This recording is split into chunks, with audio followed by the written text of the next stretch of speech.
What's up, guys? I'm here to share with you a pretty cool story of something that happened to me the other day.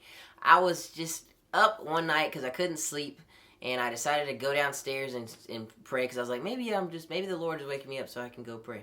And so, anyways, I went and prayed or whatever. Then I was like, all right, it's been long enough, whatever. I'm about to come upstairs and try to get back to go to sleep. Got in the bed, couldn't go to sleep. So, I'm like, God dang it, man. I wish I could put my headphones in, but I didn't have my headphones to listen to some scriptures, and that would probably have helped put me to sleep. So, anyways, I'm like, dang, since I don't have the headphones, what I'm about to do, I'm just going to keep repeating in my mind, Jesus, help me. Jesus, help me. And I was thinking that would work because it would be something repetitive, and it would just kind of turn into white noise. So, anyways, I ended up falling asleep. It worked. So, the next morning, we're driving on the road, going on a trip, and the sunlight hits me right in the chest. And what happened is it brought back to my memory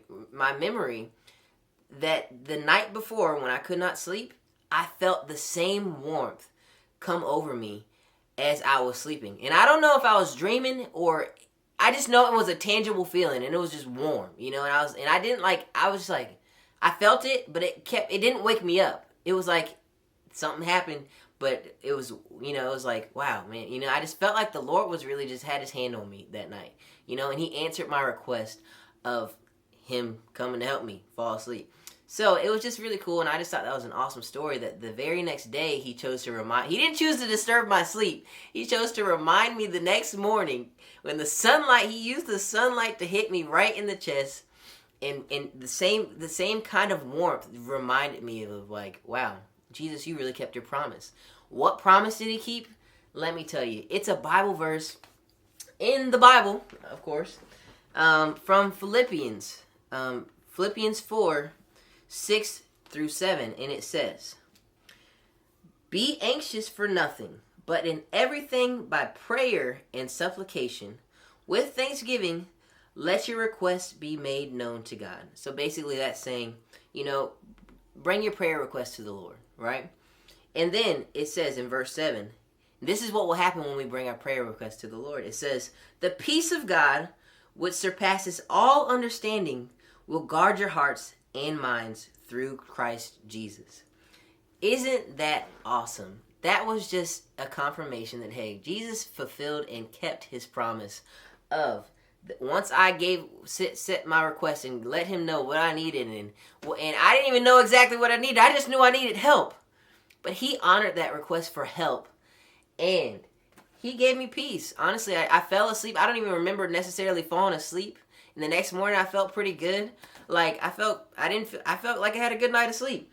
And then, we go on that trip and he chooses to remind me that, hey, I was with you that night. I answered your prayer. I answered your request. So if anything, I just wanted to let you guys know, if you're feeling anxious about anything, with all the things that are going on in the world, there's several times in the Bible where it tells us not to worry. It tells us to cast our cares on the Lord.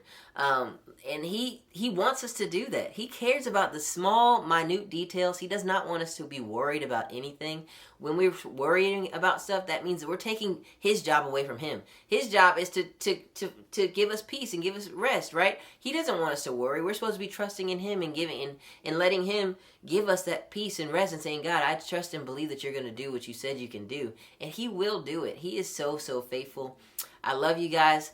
Keep giving your prayer requests to the Lord, and he is so faithful to fulfill his promises. I really hope this helped you just to kind of quiet some of your anxieties and give you a tool to fight some of those anxieties or fears or things that are going on in your mind. And that night, I really just couldn't sleep. I don't even think I was like thinking about anything specifically. But let me actually read what actually ends up the next couple verses. It says, this will actually be helpful too for any of you guys that are just kind of wrestling with fears and anxieties and stuff like that and whatever is going on in the world, right? It's verse 8, and it says, finally, brethren, whatever things are true, whatever things are noble, whatever things are just, whatever things are pure, whatever things are lovely, whatever things are good of good report, if there is any virtue and if there is anything praiseworthy, meditate on these things. Isn't that awesome? He gives us the command to meditate on the good things, to think on the good things. And I know that with all the craziness that's going on today in this world, it can be kind of hard to think on the good things. But hey, discipline yourself. Give yourself some discipline, because before your own sanity, to say, hey, I'm not going to choose to watch this. I'm going to choose not to listen to this. I'm going to choose to allow my mind and give space for the good things to fill my mind.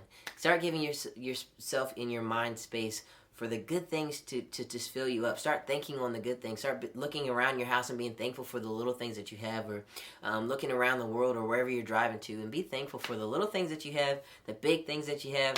Start choosing things to be thankful for, and start focusing on those things rather than all the other craziness that's going on in the world. Because God is still on the throne. He still loves us. He's taking care of us. He's not gonna. He's just watching out for us. Okay, and you're gonna be okay. I'm gonna be okay. Everything's gonna be okay. All right. Love you guys. Talk to you later.